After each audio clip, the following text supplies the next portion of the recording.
Chapter 5 चक्र और उनके कार्य। जैसा कि हमने पहले के चैप्टर में स्पष्ट किया कि जीव कैसे हमारे शरीर के साथ ही आत्मिक जगत से भी जुड़ा हुआ होता है। जीव के चित्त में जो भी भाव होते हैं वह भाव अलग अलग चक्रों के माध्यम से संचालित होते हैं। हर चक्र से अलग भाव उत्पन्न होते हैं। चक्रों के तार भी ध्वनि की सूक्ष्म तरंगों से उत्पन्न कंपन से जुड़े होते हैं, इसलिए हर चक्र को एक खास प्रकार की ध्वनि उत्पन्न करके प्रभावित किया जा सकता है। इसी को चक्र साधना में बीज मंत्रों का नाम दिया जाता है। यहाँ यह समझना भी ज़रूरी है कि ध्वनि का अर्थ भाषा से नहीं है, बल्कि प्राकृतिक ध्वनि से है। ध्वनि तो शाश्वत है। जब भाषा का आविष्कार भी नहीं हुआ था, ध्वनि तो तब भी थी। शेर तब भी वही ध्वनि निकालता था, उससे सब भयभीत भी हो जाते थे।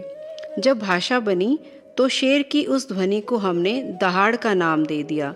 बिजली तब भी कड़कती थी, जो भयभीत कर देती थी, और झरने की ध्वनि तब भी आनंदित करती थी। यानी हर ध्वनि हमारे भीतर खास तरह के भाव उत्पन्न करती है। डार्विन के सिद्धांत से हम जानते हैं कि मनुष्य बनने से पहले हम जानवर ही थे। तब तक केवल मूलाधार चक्र ही होता था, जिसका कार्य स्थूल शरीर का निर्माण और उसकी उत्पत्ति यानी संतान पैदा करना होता है। लेकिन जानवर जैसे मनुष्य में जैसे जैसे चेतना का विकास होता गया, वैसे वैसे एक के बाद एक करके वह अनुभव संग्रहित करता चला गया। चेतना के विकास के साथ ही उसके चित्त में जो जो अनुभव जमा होते गए, उन्हें उसके चित्त ने अलग अलग श्रेणी में बांटकर दर्ज कर लिया और अन्य अलग अलग भाव के रूप में प्रकट होते हैं। हमारे कुछ मूल भाव होते हैं। इन मूल भावों को हमें किसी को सीखने या सिखाने की ज़रूरत नहीं पड़ती। हम प्राकृतिक तौर पर इन्हें जन्म से ही लेकर आते हैं। हमारे चित्त में काम, क्रोध, लोभ, मोह, ईर्ष्या, प्रेम, घृणा आदि भाव ठीक वैसे ही संग्रहित रहते हैं जैसे कंप्यूटर के फोल्डर में अलग अलग फाइल जमा रहती है। जो अनुभव जितने पुराने होते हैं वह संग्रह के तल में उतने ही गहरे दबे होते हैं, लेकिन वे नष्ट नहीं होते और परिस्थिति आने पर कर्म बनकर फलित हो जाते हैं। हम अपने मौलिक भावों को मिटा नहीं सकते, लेकिन उसे परिवर्तित कर सकते हैं। जैसे क्रोध को क्षमा या दया के भाव में बदला जा सकता है, घृणा को प्रेम में और काम वासना को ब्रह्मचर्य के रूप में रूपांतरित किया जा सकता है। इस तरह हमारे भीतर कुछ भाव तो मौलिक हैं, जबकि कुछ भाव उनमें परिवर्तन के कारण ही उत्पन्न होते हैं। मनुष्य में जैसे जैसे हर जन्म के अनुभव जमा होते रहते हैं, उसी के अनुरूप उसके चक्र भी विकसित होते रहते हैं। अलग अलग चक्रों का अलग अलग भाव से संबंध होता है। ताजे होने के कारण इस जन्म के अनुभव सबसे ऊपरी सतह पर रहते हैं, लेकिन पुराने अनुभवों की कंपन खत्म नहीं होती और उसमें नए अनुभवों की कंपन और जुड़ जाती है। इस प्रकार अलग अलग चक्रों में पुराने नए अनुभव मिलकर भाव पैदा करते हैं। जिसका जैसा भाव उसका वैसा ही स्वभाव।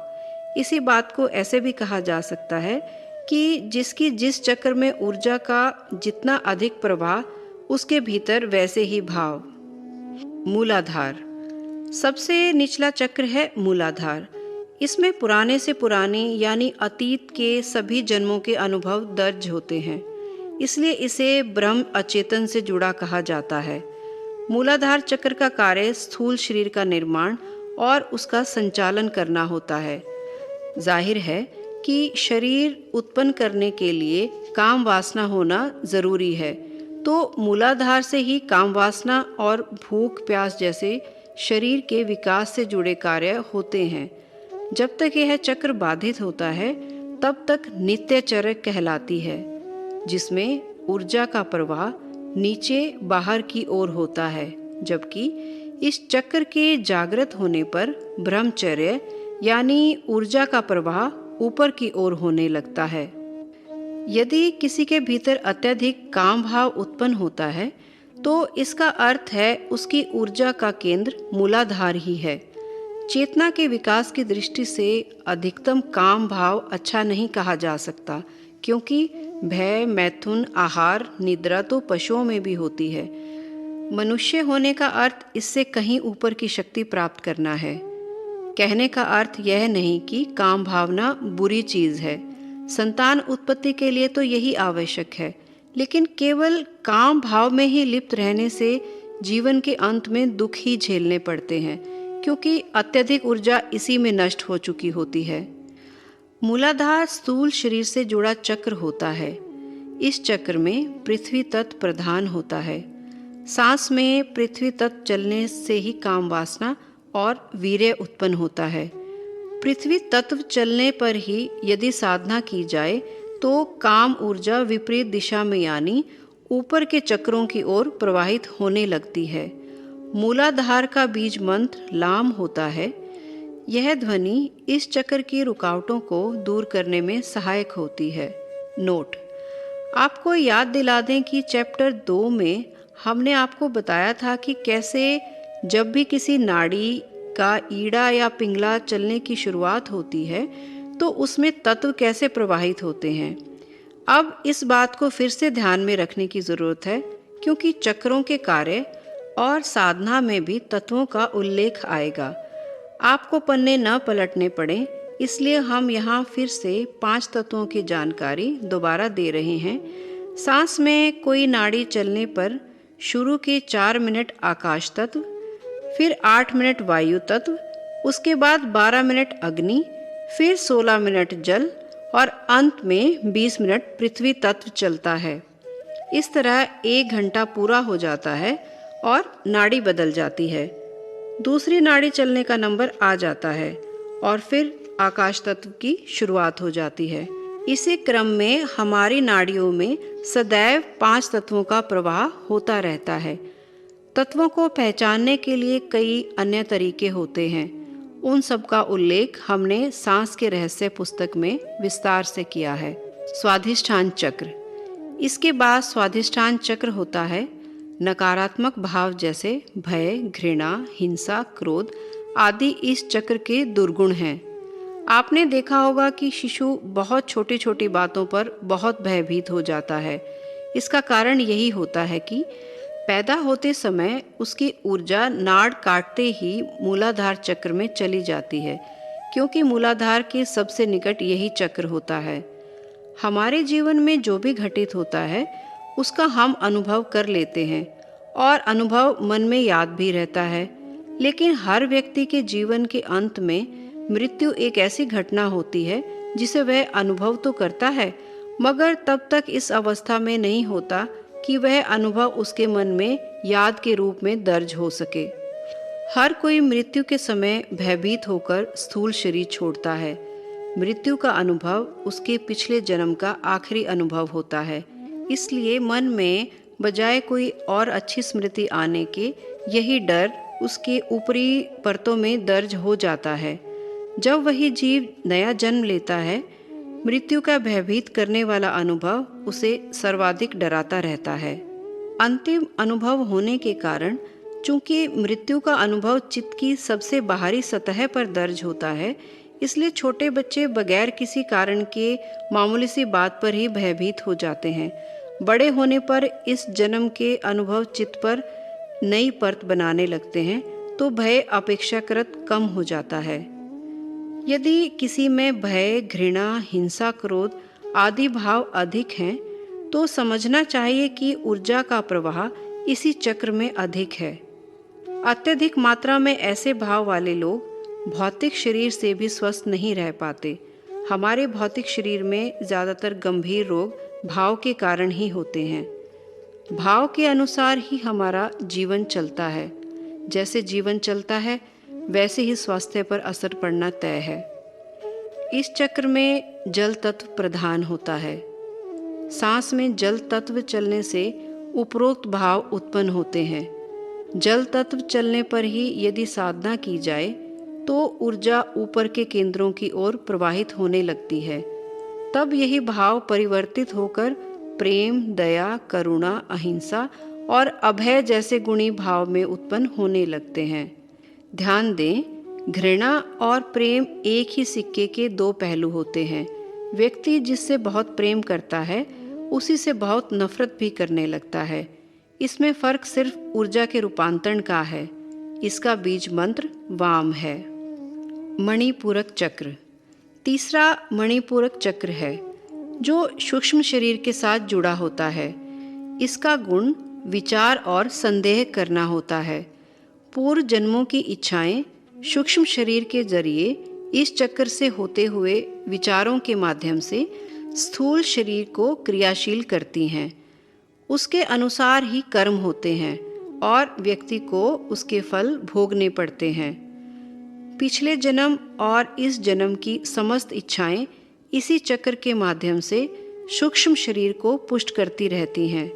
अगर किसी के मन में हर वक्त बेवजह के विचार उत्पन्न होते हैं और विचारों की गति इतनी तेज हो कि उसे कुछ देर पहले उठे विचार तक की याद ना रहे, तो ऐसे व्यक्ति को अपने इस चक्र में अवरोध जानना चाहिए।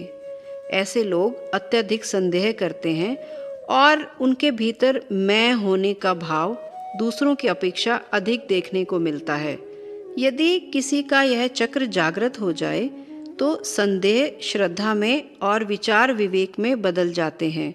आस्था और श्रद्धा से इस चक्र पर साधना में सहायता मिलती है। इस चक्र में अग्नि तत्व प्रधान होता है। सांस में अग्नि तत्व चलने से उपरोक्त भाव उत्पन्न होते हैं। जल अग्नि को बुझा देता है। सांस में जल तत्व चलने पर यदि साधना की जाए तो इस चक्र के अवरोध दूर होकर ऊर्जा ऊपर के चक्रों की ओर प्रवाहित होने लगती है। इसका बीज मंत्र है राम। अनाहत चक्र चौथा अनाहत चक्र है।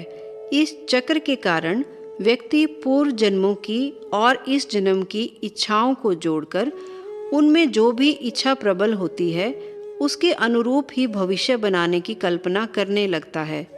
इस चक्र का कार्य अतीत और वर्तमान दोनों के अनुभवों को जोड़कर नई कल्पना पैदा करना है। हमारे भीतर नई इच्छाओं का जन्म इसी चक्र के कारण होता है। इच्छा पूरी होने पर कुछ देर के लिए हम सुख अनुभव करते हैं। इच्छा अधूरी रहने पर हम दुखी हो जाते हैं। मूलतः इस चक्र का कार्य मन का विकास करना होता है। अतीत की स्मृति को भविष्य की संभावना से जोड़कर व्यक्ति नई कल्पनाएं करने लगता है। अब कल्पना तो कल्पना ही है, वह सही भी हो सकती है और गलत भी। इस चक्र के कारण ही अज्ञान पैदा होता है, जिसके कितने बड़े खतरे हो सकते हैं इसका अंदाज़ा आप ऐसे लगा सकते हैं कि कोई कल्पना कर ले कि उसके पूर्व जन्म में उसने बहुत पुण्य काम किए होंगे, तो अब इस जन्म में वह सब अच्छा फल भोग रहा है, तो ऐसा व्यक्ति अपने इस जन्म को भी नरक जैसा बना सकता है। इसके विपरीत अगर कोई यह सोचने लगे कि उसने पूर्व जन्म में बड़े पाप किए हैं जिसकी वजह से जीवन में उसे कष्ट झेलने पड़ रहे हैं, तो इस जीवन में अच्छे अनुभव भी उसके नरक जैसे ही बन जाएंगे, क्योंकि उसे ना तो पूर्व जन्म का पता है और ना ही भविष्य का। इस चक्कर में उसका वर्तमान भी नष्ट हो जाता है। दोनों ही उसकी कल्पना थी। इसलिए इस चक्र की साधना में बहुत सावधानी की ज़रूरत है। इस चक्र के जागृत होने पर कल्पना शक्ति, बुद्धिमत्ता और संकल्प शक्ति में बदल जाती है और मनुष्य यथार्थदर्शी हो जाता है। इसके लिए योग्य और अनुभवी गुरु का मार्गदर्शन श्रेष्ठ उपाय है। यह चक्र वायु तत्व प्रधान होता है। सांस में वायु तत्व चलने से उपरोक्त भाव उत्पन्न होते हैं। सांस में वायु तत्व चलने पर यदि साधना की जाए तो इस चक्र पर ऊर्जा केंद्रित करके टेलीपैथी या सम्मोहन आदि किए जा सकते हैं। व्यक्ति को दूर की चीज़ों का, भविष्य की घटनाओं का पूर्वाभ्यास होने लगता है। जबकि यदि सांस में आकाश तत्व यानी सुषुम्ना नाड़ी चलने पर साधना की जाए तो इस चक्र के अवरोध दूर होकर ऊर्जा ऊपर के चक्रों की ओर प्रवाहित होने लगती है। इसका बीज मंत्र है हाम। विशुद्ध चक्र पांचवा चक्र विशुद्ध चक्र है। सामान्य मनुष्य में इस चक्र तक ऊर्जा का प्रवाह लेश मात्र ही होता है। चौथे चक्र अनाहत चक्र तक ऊर्जा के प्रवाह से हमारे भीतर जो जागृति पैदा होती है, उसी से इस चक्र का निर्माण होता है। इस चक्र तक ऊर्जा आते आते व्यक्ति की वाणी किसी भी चीज को व्यक्त करने में समर्थ हो जाती है। ऐसे व्यक्ति की वाणी लोगों को मंत्रमुग्ध कर देती है। ऐसा व्यक्ति अपने अनुभव को आसानी से व्यक्त करने लगता है। वह काव्य, संगीत, कला, लेखन, विज्ञान किसी भी क्षेत्र में अति विशिष्ट पहचान बना सकता है।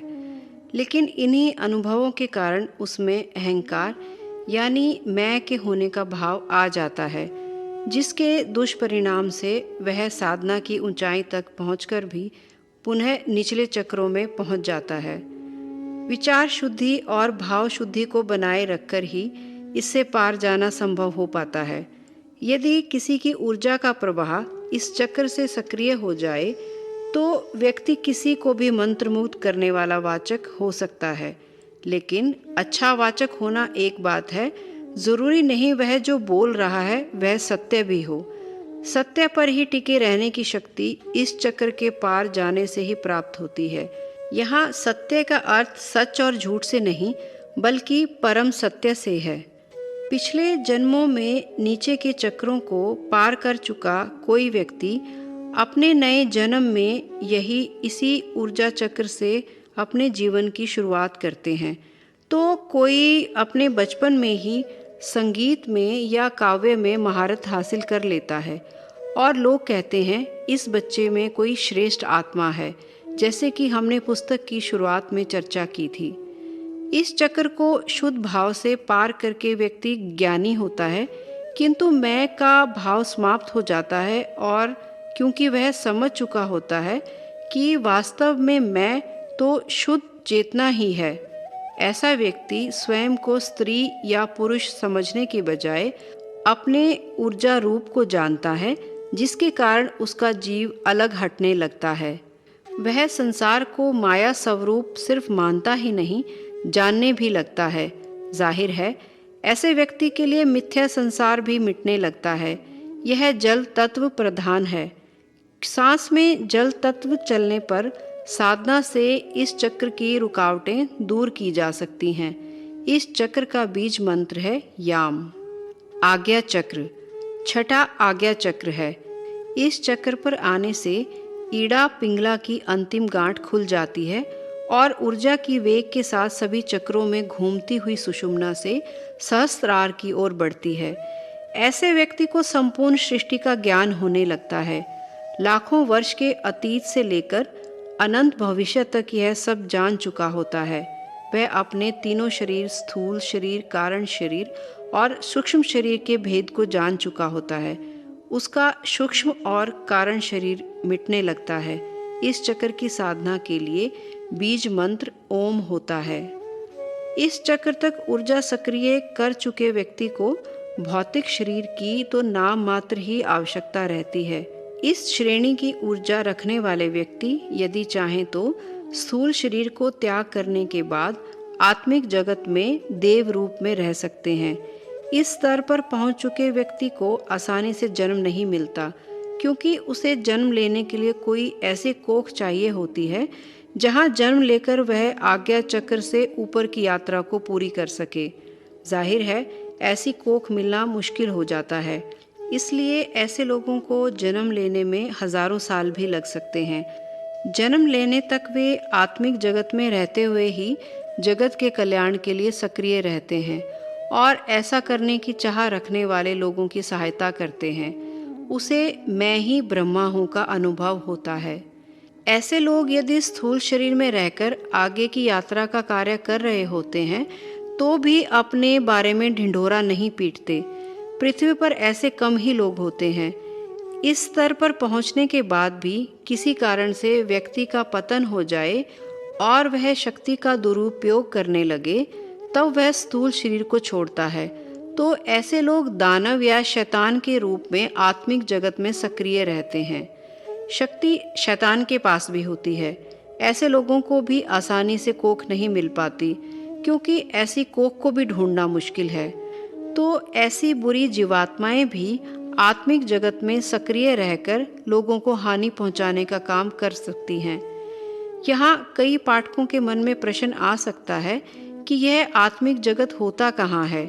क्या यह इसी लोक में है या किसी दूसरे लोक में होता है? वास्तव में ऐसा नहीं है।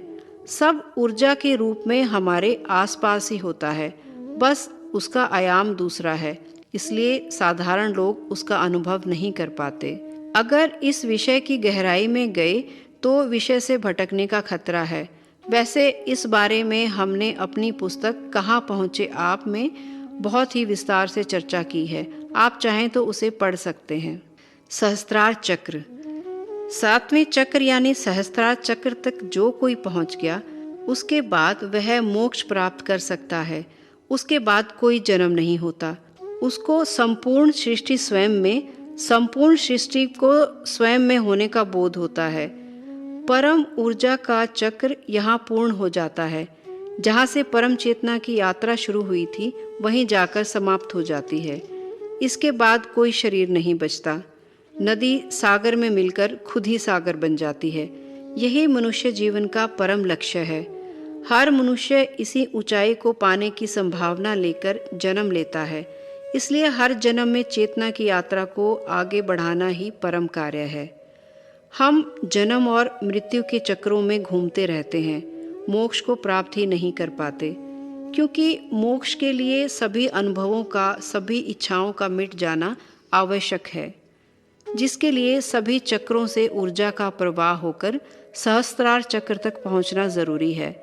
लेकिन पूर्व जन्म के अलग अलग अनुभव के कारण चक्रों में अवरोध बनकर ऊर्जा प्रवाह में रुकावट होती है। इसी को सही करना चक्र साधना है। यहाँ एक महत्वपूर्ण बात का उल्लेख जरूरी है। यदि किसी व्यक्ति की सांस नाभि से चले तो सांस की निरंतर चोट से मणिपूरक चक्र के अवरोध समाप्त हो जाते हैं, लेकिन बनावटी रूप से नाभि से सांस चलने पर कुछ नहीं होता। सदैव नाभि तक सांस भरकर गहरी सांस लेने से अहंकार स्वयं ही समाप्त होने लगता है। मणिपूरक चक्र से अहंकार का भाव जन्म लेता है। पहली सांस शिशु नाभि से ही लेता है। याद करें, भगवान राम ने रावण की नाभि में ही तीर मारा था, तभी उसको मारा जा सका। रावण वस्तुतः अहंकार का ही प्रतीक है। 7 चक्र और 7 शरीर। अध्यात्म में मनुष्य के 3 शरीर का जिक्र बताया गया है। कारण शरीर जो बीज रूप में जीव का केंद्र होता है, कारण शरीर को व्यक्त करने के लिए सूक्ष्म शरीर होता है और हमारे स्थूल शरीर का अपनी मर्जी के अनुसार उपयोग करता है। लेकिन 7 चक्रों की दृष्टि से 7 शरीर होते हैं। पहला स्थूल शरीर जो मूलाधार से संचालित होता है, दूसरा भाव शरीर जो स्वाधिष्ठान से संचालित होता है, तीसरा सूक्ष्म शरीर मणिपूरक से, चौथा मनस शरीर अनाहत से, पांचवा आत्म शरीर विशुद्ध चक्र से, छठा ब्रह्मा शरीर आज्ञा चक्र से और 7वां निर्वाण शक्ति सहस्त्रार से जुड़ा होता है। सामान्य मनुष्य में केवल उपरोक्त 7 शरीरों में केवल 5 शरीर ही होते हैं। बाद के 2 शरीर साधना से ही सक्रिय होते हैं। इसे समझना थोड़ा सा कठिन और व्यापक भी है। असल में सामान्य मनुष्य की चेतना आज्ञा चक्र या सहस्त्रार तक जाती ही नहीं, इसलिए उनका छठा या 7वां शरीर बन ही नहीं पाता। जो बाकी के 5 शरीर होते हैं वे भी सबके एक जैसे विकसित नहीं होते। किसी का कोई कम तो किसी का कोई ज़्यादा विकसित होता है। यही शरीर हमारे ऑरा का निर्माण करते हैं। जिसके जैसे अन्य शरीर होंगे उसका वैसा ही ऑरा होगा। किसी व्यक्ति के आकर्षण का कारण केवल उसका स्थूल शरीर नहीं होता, बल्कि उसके आकर्षण की असली वजह उसका ऑरा होता है। किसका कैसा ऑरा है इस पर निर्भर करता है कि अन्य शरीर उसके किस तरह से विकसित हुए हैं। आपने कई स्त्री पुरुष देखे होंगे जो भौतिक शरीर से बहुत सुंदर होते हैं, लेकिन आपका उनसे बात करने का मन भी नहीं करता। आप उनसे नकारात्मक ऊर्जा का अनुभव करते हैं। दूसरी तरफ सूरत शक्ल और कद काठी से साधारण दिखने वाले कुछ ऐसे भी लोग हैं जो आपको अत्यधिक आकर्षित करते हैं। यह उनका ऑरा ही होता है। साधारण मनुष्य को स्थूल शरीर के अलावा कुछ नहीं दिखाई देता, लेकिन हर व्यक्ति के ऑरा का अनुभव उसके निकट जाते ही होने लगता है।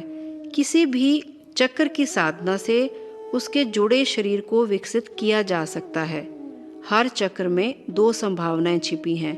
एक हमें जन्म से मिलती है, दूसरी हम उस चक्र की साधना करके प्राप्त कर सकते हैं।